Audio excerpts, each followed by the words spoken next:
আর কয়েকদিন পরেই শুরু হয়ে যাবে গঙ্গাসাগর মেলা। শিয়ালদা ডিভিশনে বাড়বে যাত্রীর চাপ, আর এই ভিড়ের চাপের কথা মাথায় রেখেই আগেভাগে ব্যবস্থা নিচ্ছে রেল। গঙ্গাসাগরের জন্য থাকছে বিশেষ ট্রেন পরিষেবা। 10 জানুয়ারি থেকে 16 জানুয়ারি পর্যন্ত শিয়ালদা দক্ষিণ শাখায় ডাউন লাইনে 56টি এবং আপ লাইনে 70টি ট্রেন চালানো হবে। অন্যদিকে এবার শিয়ালদা দক্ষিণ শাখার যে কোনো প্ল্যাটফর্ম থেকে গঙ্গাসাগরগামী ট্রেনে উঠতে পারবেন না যাত্রীরা। তাদের জন্য নির্দিষ্ট করে দেওয়া হলো শিয়ালদা দক্ষিণ শাখার 15 এবং 16 নম্বর প্ল্যাটফর্ম। এমনকি তীর্থযাত্রীদের প্ল্যাটফর্মে ঢোকা ও বেরোনোর জন্য ব্যবস্থা করা হয়েছে আলাদা এন্ট্রি ও এক্সিট পয়েন্টের। 15 নম্বর প্ল্যাটফর্মের গায়ে তৈরি করা হচ্ছে স্পেশাল এন্ট্রি পয়েন্ট। অন্যদিকে এই প্ল্যাটফর্মেরই বাইরের অংশে তৈরি করা হচ্ছে আলাদা অস্থায়ী টিকিটিং জোন।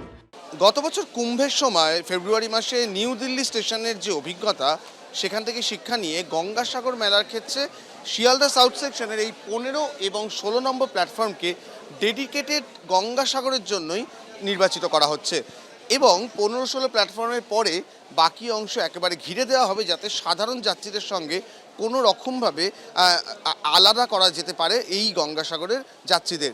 এবং তার বাইরের এই যে এলাকাটা তৈরি হচ্ছে, সেই এলাকাটাই কিন্তু ডেডিকেটেডলি গঙ্গাসাগরে যারা আসতে চাইছেন তাদের জন্য দরজা।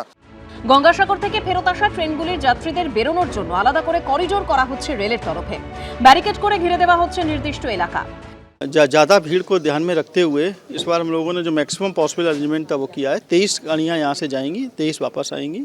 ये स्पेशल ट्रेन्स पिछली बार की तुलना में 50% एक्स्ट्रा बनाई हैं और होल्डिंग एरियाज क्लियरली डिफाइंड, जिसमें टॉयलेट और ड्रिंकिंग वाटर की फैसिलिटी रहेगी, उसके साथ बनाए गए हैं, जिसमें उनको रोका जाएगा। और जितनी ही ट्रेन की कैपेसिटी होगी मैक्सिमम वो उतने ही लोगों को प्लेटफॉर्म पे जाने की अनुमति होगी और फर्स्ट कम फर्स्ट सर्विसेज पे होगी।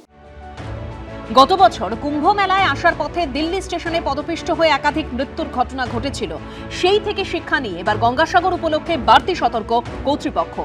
অরিত্রিক ভট্টাচার্যের রিপোর্ট, এবিপি আনন্দ।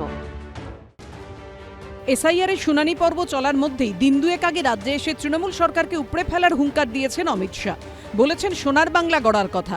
हम कवि गुरु की कल्पना का, विवेकानंद की कल्पना का, बंकिम बाबू की कल्पना का बंगाल बनाएंगे, सोनार बांग्ला बनाएंगे। শুক্রবার দক্ষিণ 24 পরগনার বারুইপুরে নির্বাচনী সভা থেকে অমিত শাহকে পাল্টা জবাব দিলেন অভিষেক বন্দ্যোপাধ্যায়। দুদিন আগে দেশের স্বরাষ্ট্রমন্ত্রী এসে এখানে বলেছে আমরা সোনার বাংলা করব। তাহলে পাশে ত্রিপুরা, সোনার ত্রিপুরা হচ্ছে না কেন? সোনার আসাম হচ্ছে না কেন? সোনার বিহার হচ্ছে না কেন? চোরের মার বড় গলা হয়। দুর্নীতি মুক্ত বাংলা গড়ব, উন্নত যুক্ত বাংলা। সেই কারণে বাংলার আবার জাগরণ হবে, সোনার বাংলা হবে পশ্চিম বাংলা।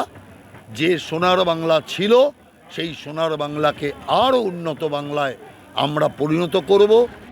রাজ্য জুড়ে এসআইআরের শুনানি চলছে, মানুষ শুনানির লাইনে দাঁড়াচ্ছেন। 14 ফেব্রুয়ারি চূড়ান্ত ভোটার তালিকা প্রকাশিত হবে, তারপর হবে ভোটের দিনক্ষণ ঘোষণা।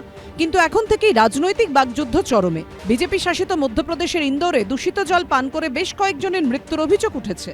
পশ্চিমবঙ্গে বিজেপির প্রাক্তন কেন্দ্রীয় পর্যবেক্ষক এবং বর্তমানে মধ্যপ্রদেশের আবাসন এবং নগর উন্নয়ন মন্ত্রী কৈলাস বিজয়বর্গীয়র বিধানসভা এলাকায় এই ঘটনা ঘটেছে। ইন্দোরের ঘটনার প্রসঙ্গ টেনে তীব্র আক্রমণ শানিয়েছেন তৃণমূলের সর্বভারতীয় সাধারণ সম্পাদক। মধ্যপ্রদেশে জল খেতে গিয়ে 11 জনের মৃত্যু। একটা মানুষকে বেঁচে থাকতে তার পানীয় জল প্রয়োজন। সেই পানীয় জল যে বিজেপির ডবল ইঞ্জিন সরকার দিতে পারে না, সেই বিজেপির গণতন্ত্র আর মানুষের অধিকার নিয়ে কথা বলার কোনো মৌলিক অধিকার নেই। মালদার চাঁচলের সভা থেকে পাল্টা নিশানা করলেন শুভেন্দু অধিকারী। বিহারে নীতিশ কুমারজির নেতৃত্বে জল জীবন মিশনে নলে জল এসেছে, আর মালদা জেলায় বড় একটা জায়গা আর্সেনিক যুক্ত। আপনারা জল পেয়েছেন নলে? নল আছে, নল আছে, নল আছে, নল আছে, জল নাই, তাই তো? এদেরকে তাড়াবেন না। ইন্দোরের ঘটনা নিয়ে এক্স হ্যান্ডেলে পোস্ট করে আক্রমণ শানিয়েছেন রাহুল গান্ধীও। কংগ্রেস সাংসদ লিখেছেন, ইন্দোরে জলের বদলে বিষ ছড়ালো আর প্রশাসন গভীর ঘুমে মগ্ন। ঘরে ঘরে শোক, গরিব মানুষ অসহায়, তার উপর ঔদ্ধত্যপূর্ণ মন্তব্য করছেন বিজেপি নেতারা। ঘটনার জন্য দায়ী আধিকারিক ও রাজনীতিকদের বিরুদ্ধে তদন্ত কবে হবে? বিশুদ্ধ জল কোনো অনুগ্রহ নয়, এটা জীবনের অধিকার। আর এই অধিকারকে হত্যা করার জন্য দায়ী বিজেপির ডাবল ইঞ্জিন সরকার, বেপরোয়া প্রশাসন এবং অসংবেদনশীল নেতারা। অভিজিৎ চৌধুরী, সোমনাথ মিত্র ও কৃষ্ণেন্দু অধিকারীর রিপোর্ট, এবিপি আনন্দ। এবিপি আনন্দ, এগিয়ে থাকে, এগিয়ে রাখে।